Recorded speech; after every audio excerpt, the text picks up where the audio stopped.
हाय प्यारे साथियों, प्यारे स्टूडेंट एवं जो भी इस वीडियो को देख रहे हैं उनको मेरा प्यारा सा नमस्कार। आज हम आप लोगों को मस्तिष्क और बुद्धि के बारे में बताएंगे। आप लोग ध्यान से समझिएगा, देखिएगा। जो हमारा मस्तिष्क होता है, ये जो हमारा मस्तिष्क है, इसे दो भाग में रखा जाता है, लेफ्ट ब्रेन एवं राइट ब्रेन। ठीक है, लेफ्ट ब्रेन एवं राइट ब्रेन के रूप में रखा जाता है। जो लेफ्ट ब्रेन होता है, इस भाग में विद्यार्थी गणित, विज्ञान एवं अनेक भाषाओं का ज्ञान प्राप्त करता है। ठीक है, क्या करता है? लेफ्ट ब्रेन में विद्यार्थी क्या करता है? गणित, विज्ञान एवं अनेक भाषाओं का ज्ञान प्राप्त करता है। अर्थात मस्तिष्क के लेफ्ट भाग में यानी बाएं भाग में लॉजिकल संक्रियाएं की जाती है। ठीक है, लॉजिकल संक्रिया जानते हैं, तार्किक संक्रिया। ठीक, लेफ्ट ब्रेन में कौन सी संक्रिया है? तार्किक संक्रियाओं को की जाती है। ठीक है, अब हम चलते हैं राइट ब्रेन। राइट ब्रेन जो आपको दिखाई देता है, जिसे हम क्रिएटिव अर्थात रचनात्मक ज्ञान प्राप्त करते हैं। इस भाग से क्या प्राप्त करते हैं? रचनात्मक ज्ञान प्राप्त करते हैं, जैसे कला बनाना, नाचना, गाना, खेलना, कूदना आदि ऐसी जो भी क्रियाएं हैं वो सभी रचनात्मक के अंतर्गत आती हैं। ठीक है, आप लोग देखे होंगे ट्रेन में या बगीचे में कुछ बैठे हुए व्यक्तियों का फिगर कुछ स्टूडेंट एकदम हूबहू बना देते हैं, जैसे का तैसे बना देते हैं, जिसे हम इंग्लिश में टिट फॉर टैट कहते हैं। ठीक है ना, ये जो आपको दिखाई दे रहा है, कला, नाचना, गाना, खेलना, कूदना आदि जो संक्रियाएं हैं, किसके अंतर्गत आती हैं? राइट ब्रेन के अंतर्गत आती हैं। ठीक है, और जो लेफ्ट ब्रेन है, आप लोग समझ सकते हैं, गणित है, विज्ञान है, अनेक भाषाओं का ज्ञान इसके अंतर्गत आता है। और ये तब संभव होगा, ये संभव कब होगा? ये संभव कब होगा? जब, ठीक है, देखिएगा, जब व्यक्ति का बुद्धि विकसित होगा। अध्यापक या विद्यार्थी जो हैं, ये संक्रिया दिखाई है, विद्यार्थी एवं अध्यापक, ठीक है, इनकी बुद्धि का जब विकास होगा, यानी जब बुद्धि विकसित होगी, तो ऐसी हालत में क्या होगा? जो मस्तिष्क होगा काम करेगा। ठीक है, अब देखिए, इसके लिए आईक्यू लेवल क्या है? आईक्यू लेवल यह इस प्रकार का लेवल है, जिसे हम इंग्लिश, इसका पूरा नाम क्या है?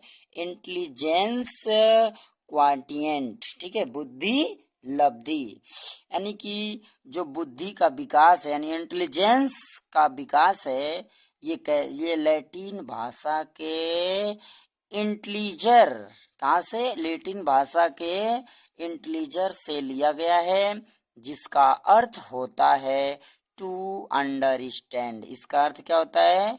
टू अंडरस्टैंड माने समझना। ठीक है, यह जो क्रिया है कैसी है? अनुवांशिक क्रिया है। यह क्रिया कैसी है? यह अनुवांशिक क्रिया होती है, जिसको क्या कहते हैं? हेरिडिटी से प्रभावित होती है। यानी कि जो बुद्धि है यह अनुवांशिक होता है, यह जनकों के द्वारा संतति में जाती है। ठीक है, जैसे माता पिता होते हैं, उनकी संतति में भी उनके बुद्धि का प्रसार होता है। इसलिए कहा जाता है, हमेशा शुद्ध सोचो, शुद्ध बोलो। इस तरीके से अगली पीढ़ी आपकी शुद्ध सोचेगी, शुद्ध बोलेगी। ठीक है, अब देखिए, आईक्यू लेवल का जो सूत्र होता है वो क्या है? मानसिक आयु बटे शारीरिक आयु। शारीरिक आयु को हम वास्तविक आयु के नाम से जानते हैं। ठीक है, गुणे कितना? 100। ठीक, देखिए, एक सवाल हम आपको दे रहे हैं, आप लोग तुरंत लगाने की कोशिश करिएगा, नहीं लगेगा तो हम बताएंगे ही। ध्यान दीजिए, यदि किसी बच्चे की वास्तविक आयु क्या हो? 10 वर्ष है। क्या है? 10 वर्ष है, एवं उसकी मानसिक आयु कितना है? 12 वर्ष है, तो बुद्धि लब्धि कितनी होगी? इसको आपको बताना है। ठीक है, तो बुद्धि लब्धि कितनी होगी इसे बताना है, तो आप कैसे बताएंगे? ध्यान दीजिएगा, अब हम सवाल को लगा रहे हैं, आप लोग ध्यान से देखते रहिए। ये सवाल इतना इत्मीनान से लगेगा, एकदम आराम से लगेगा, देखिएगा। फार्मूला क्या है आपका? मानसिक आयु। कौन सा फार्मूला है? ध्यान दीजिए, मानसिक आयु। ठीक है, मानसिक आयु कितना लिखा हुआ है ऊपर, देखिए ध्यान से। मानसिक आयु सवाल में, चलिए सवाल को देखिए, सवाल यहीं पर है। ठीक है, सवाल को देखिए कितना है। मानसिक आयु कितना दिया है? 12 वर्ष। देखिए यहाँ पर मानसिक आयु कितना है? 12 वर्ष है, तो यहाँ पर लिखिए 12। ठीक है, बटे में क्या है? वास्तविक आयु यानी कि शारीरिक आयु। यहाँ पर देखिए लिखा है 10 वर्ष, यहाँ पर क्या लिखेंगे? 10 वर्ष। गुणे फिर क्या है? सूत्र में देखिएगा लिखा है 100, तो आप लिखिए क्या? 100। ठीक, अब इसको काट देंगे। ठीक है, 10 से 10 कट गया, बचा 10, यानी कि कितना हो जाएगा? 12 दहा में 120, यानी इसकी आईक्यू लेवल कितना हो गया है? 120। मतलब आईक्यू लेवल जिसका 120 होता है वो बच्चा ठीक होता है। ठीक है ना। अब हम क्या करेंगे? आगे चलेंगे, आईक्यू लेवल के आधार पर देखा जाए कि व्यक्ति या स्टूडेंट कैसे कैसे होते हैं। ठीक है, देखिए, आइए आईक्यू लेवल के आधार पर देखा जाए कि व्यक्ति कैसे कैसे होते हैं। देखिए, एक वैज्ञानिक हमारे हैं जिनका नाम क्या है? Albert Einstein. ठीक है, इनकी जो आईक्यू लेवल है कितना? 160 है। गजब का आईक्यू लेवल इनका है। कितना है? 160 आईक्यू लेवल है। ठीक है, देखिए, जो प्रतिभाशाली होते हैं बच्चे, इनका आईक्यू लेवल कितना होता है? 140। कितना होता है? 140 होता है। ठीक है, और जो अति उत्तम होते हैं बच्चे, इनका आईक्यू लेवल जो आपको दिखा रहे हैं 120 से 139 होता है। कितना होता है? 120 से 139। और जो उत्तम बच्चे होते हैं इनका आईक्यू लेवल कितना? 110 से 119। कितना? 110 से 119। जो सामान्य बच्चे होते हैं इनका आईक्यू लेवल कितना होता है? देखिएगा, 90 से कितना? 109 के आसपास होता है। ठीक है, अभी जो आप लोगों को एक सवाल लगा के बताए हैं और आप लोग देखे भी हैं उसको, उसका आईक्यू लेवल 120 आया था ना, वो किस में आएगा बताइए? उत्तम में आएगा या अति उत्तम में आएगा? देखिए, अति उत्तम में लिखा है 120, अर्थात वो बच्चा जो है अति उत्तम में है। ठीक है, कमजोर बालक जो होते हैं उनकी आईक्यू लेवल कितना होता है? 50 से कितना? 69 ईस्वी होता है। 69 क्या आईक्यू लेवल होता है। ठीक है ना, ध्यान दीजिएगा। और जो एकदम कमजोर होते हैं जिसको हम इडियट के नाम से चलते हैं, कभी कभी आप लोग सुनते होंगे लड़कियां कुछ बच्चों को बोल देती हैं, इडियट हो क्या? तो इडियट क्या है?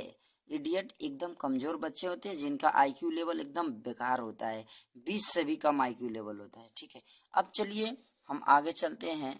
अगला सवाल आप लोग लगाइएगा, लिखा है क्या? सवाल क्या है? ध्यान दीजिए, सवाल लिखा है, माना कि गोली की वास्तविक आयु कितना है? 18 वर्ष तथा मानसिक आयु कितना? 20 वर्ष है। ठीक है, कितना है? 20 वर्ष है। तो इसकी बुद्धि लब्धि क्या होगी? फार्मूला आपके सामने है, क्या है? मानसिक आयु बटे वास्तविक आयु गुणे 100। ठीक है, मानसिक आयु बटे वास्तविक आयु गुणे 100। इस फार्मूले पर आपको सवाल लगाना है। आप चलिए सवाल को लगाइए। ठीक है, इस फार्मूले पर आपको सवाल लगाना है। चलिए सवाल को लगाइए। देखिए सवाल कैसे लगेगा, ध्यान दीजिएगा। ठीक ना, सवाल कैसे लगेगा आप ध्यान से इस सवाल को देखिए, हम बताते हैं कैसे लगेगा। फार्मूला आप देख रहे हैं, फार्मूले को देख लिए। मानसिक आयु, चलो देखिए फार्मूला है आपके सामने, क्या है? मानसिक, ठीक है, फार्मूला क्या है? मानसिक आयु। ठीक ना, मानसिक आयु बटे क्या? वास्तविक आयु। क्या? वास्तविक आयु। ठीक है, गुणे में 100। ठीक ना, गुणे 100 करिए। मानसिक आयु कितना दिया है इसका? 20 वर्ष, तो लिखिएगा कितना? 20 वर्ष। मानसिक आयु कितना? 20 वर्ष। बटे में क्या है? वास्तविक आयु इसका कितना दिया है? देखिए 18 वर्ष है ना, वास्तविक आयु 18 वर्ष, तो यहाँ पर लिखेंगे 18। गुणे में क्या? फार्मूले से 100, तो 100 लिख देंगे। देखिए इसको डिवाइड कर दीजिए, कितना हो जाएगा, काट दीजिए। इसको आप 2 से काटिए, आ गया 9, इसको आप 2 से काटिए, आ गया 50। तो आप लिख दीजिए सीधे 50 गुणे 20 बटे कितना 9। इसको आप लोग थोड़ा मैथमेटिकल काम कीजिएगा, नहीं अगर आएगा तो हम आपको फिर बताएंगे, एक बार प्रयास करिएगा, ठीक है। इसके आगे आप लोग लगाइएगा, ठीक ना। अब हम अगला सवाल आपको दिखाते हैं। देखिए आप लोगों को ये थोड़ा सा होमवर्क के रूप में हम छोड़ दे रहे हैं, ताकि आप भी कुछ प्रक्रियाओं को करिए, तो आपको ये सवाल लगाना आ जाएगा और आसानी से कर लेंगे, और आपको समझ में भी आएगा कौन सा बच्चा आईक्यू लेवल कितना है, वो कितना सोच सकता है, कितना दिमाग अपना लगा सकता है। चलिए अगले सवाल को देखिए। अगला सवाल आपके सामने लिखा हुआ है, राम की वास्तविक आयु 12 वर्ष। कितना है, राम की वास्तविक आयु कितना है, 12 वर्ष है, ठीक है। इसकी मानसिक आयु 20 वर्ष, तो बुद्धि लब्धि क्या होगी। तो फार्मूला आपका क्या है, मानसिक आयु, क्या, मानसिक आयु, मानसिक आयु, ठीक ना, मानसिक आयु अपान क्या, वास्तविक आयु, ठीक ना, वास्तविक आयु गुणे कितना 100। चलिए गुणे कितना हो गया, 100 हो गया। चलिए अब देखिएगा मानसिक आयु कितना दिया है, 20 वर्ष, 20 वर्ष गुणे वास्तविक आयु कितना दिया है, 12 वर्ष, गुणे फार्मूला क्या 100, डिवाइड करिए, 4 से डिवाइड करिए, क्या हो जाएगा, 4 3 जा, ठीक है, 4 3 जा 12 हो जाएगा ना। और इसको डिवाइड करिए 4 से, तो कितना हो जाएगा 25, यानी 25 हो जाएगा, ठीक है। अब क्या करेंगे, बराबर कर दीजिए, ये हो गया 20 गुणे 25 बटे कितना 3। तो इतना काम तो आपको हम दे रहे हैं होमवर्क के रूप में, ये बहुत ही छोटा काम है आपका होमवर्क का, ठीक है। इतना कार्य आप करिएगा, आप लोगों को आईक्यू लेवल लगाना आ जाएगा, और आपको ये भी समझ में आ जाएगा कि कौन सा बच्चा बुद्धिमान है और कौन सा बच्चा मूर्ख है, ठीक है। आप इस वीडियो को अंत तक देखें, इसके लिए हमारा बहुत ही धन्यवाद। और आप इस वीडियो को लाइक शेयर कमेंट द्वारा जो कमियां होंगी ज़रूर बताइएगा। जय हिंद, जय भारत।